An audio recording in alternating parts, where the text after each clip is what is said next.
Ladies and gentlemen, please welcome President and Editor-in-Chief of Reuters, Stephen Adler.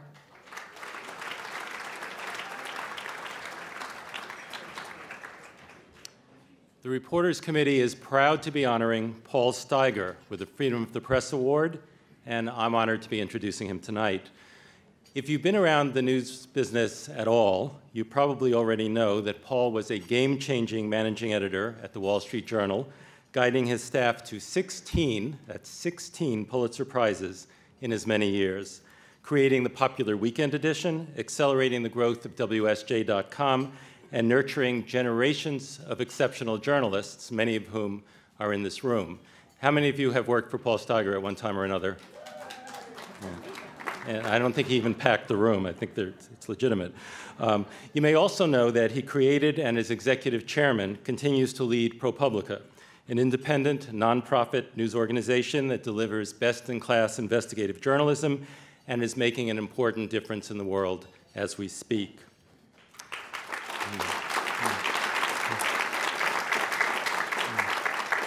You also probably know that he's a committed advocate for press freedom as former chairman of the Committee to Protect Journalists, as a trustee of the Knight Foundation, and I'm especially proud to say, a former steering committee member and current senior advisor to the Reporters Committee for Freedom of the Press. Now, if you worked anywhere near him, you may also know a few other things. Paul is annoyingly committed to Yale and the Los Angeles Dodgers. He's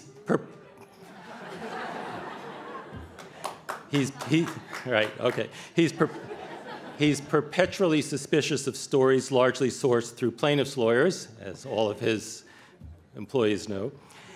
And you can never go wrong offering him a Diet Coke. And by the way, that's just a fact, not a product placement. And he doesn't have a little red button on his desk. He gets the Diet Coke the original way. So what can I tell you about Paul that you don't already know? Having worked for him for 16 years at the Journal and having benefited from his mentorship and friendship ever since, I hope I can add just a few insights. First, in a crisis, Paul is unparalleled in his clarity and decisiveness. Getting his staff to safety on September 11 and quite an extraordinary newspaper in the hands of readers on September 12 stands as one of his most distinctive accomplishments. My colleagues and I will never forget the steady hand that he brought to those days, or the way it inspired the entire staff and others across the profession at a time when it was needed most. And Paul stands up for his people against restrictions on their access to information, imprisonment in foreign countries, so far I think just foreign countries, and unwarranted lawsuits. While Paul was the Journal's top editor, the paper lost what was then the largest libel verdict in history. There was pressure from some insurers to settle, and for Paul to avoid public statements supporting his reporters and their work. Paul refused on both counts, thus bolstering the confidence of the newsroom and of the Journal's readers. Ultimately, with Paul, the facts, and the law on our side, and some very good lawyers who are also in this room, the verdict was erased in its entirety. Finally, Paul cares about people personally. I dug up a letter he had hand-delivered to me on August 21, 1997, almost 20 years ago, when I was thinking of leaving the Journal for another job. The letter reveals both Paul's humanity and his high ambition for journalism. Here's what he wrote to this father of two preschoolers. Quote, "Seeing more of your family counts a lot, particularly when your children are young. This is a demanding place, but it cares about people's lives, particularly about their family needs.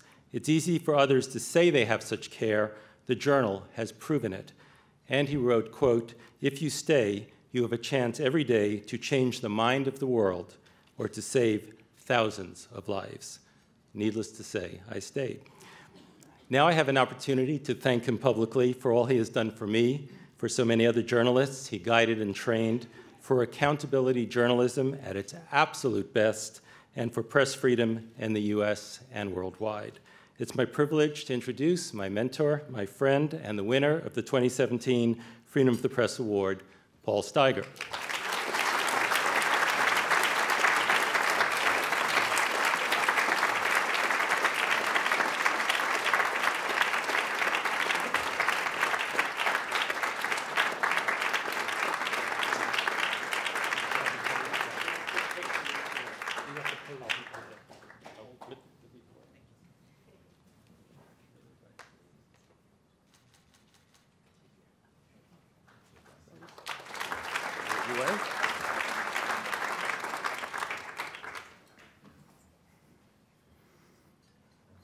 Well, thank you, Steve, for that outrageously kind introduction. I'm deeply honored to receive this award, and I'm grateful to the Reporters Committee for bestowing it. A couple of things you need to know about Steve. He's a perfect person to be on the steering committee because he's both a great journalist and he's got a law degree. I'm sure he would have been a great lawyer if he'd practiced, so he's carrying both sets of DNA. And the lawyer DNA was at evidence because he made a way better case for me than I could ever make. For example, one piece that a full truth teller would have to add was, in addition to all the good legal work in that $235 million injunction found against us by a court in Houston, there was also the fact that one of the co-conspirators with the crook who won the case against us came in and spoke into a tape recorder and told our lawyers that he himself had lied all through the court hearing, and furthermore, the CEO had lied all through the hearing, and the thing was completely trumped up. I think most lawyers could do something good with that, right? But here's what happened.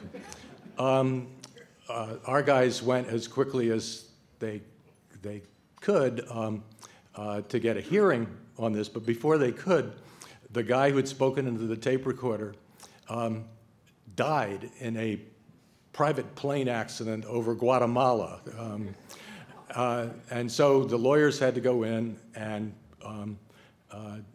ask the judge to listen to the tape. And of course, the other side says it's outrageous, we can't cross-examine. I mean, you guys would understand how this would go way better than I. But it was nip and tuck until the judge finally said, enough. He grabbed the tape and said, I'll be right back. He went into his chambers. He listened to the tape. 20 minutes later, he came out and said, I'm vacating the jury verdict. I'm awarding the defendants costs, and I'm sending this to the district attorney to prosecute. So that's how we escaped the biggest known verdict in the history of journalism. And I was stalwart, but I had nothing to do with the result. But you know, maybe somehow the karma was right. And in fact, the award coming to me really reflects my great good fortune to have worked with immensely talented and dedicated journalists, very much including Steve, for my entire time at the helm of the Wall Street Journal and then of ProPublica. As Steve noted, some of them are here in the room tonight, some still working for the Journal, some gone off to horrible other places that I won't mention. But I have also worked in other contexts with every one of your other honorees, starting with someone you're about to hear from soon, Marty Baron, who I hired nearly 35 years ago. Marty, wherever you are, you were very, very, very young 35 years ago. And I learned from every one of them. But there are two people not being honored directly tonight whom I want to call out by name, and I want to ask them to stand. They're the people who are running ProPublica. Steve Engelberg, the editor-in-chief of ProPublica, and Dick Toffel, the president.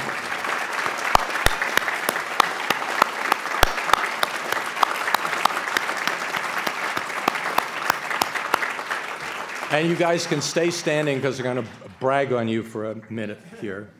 In 2008, you joined me and our launch funders, Herb and the late Marion Sandler, in the design and creation of ProPublica, this rare entity, a nonprofit, nonpartisan investigative newsroom.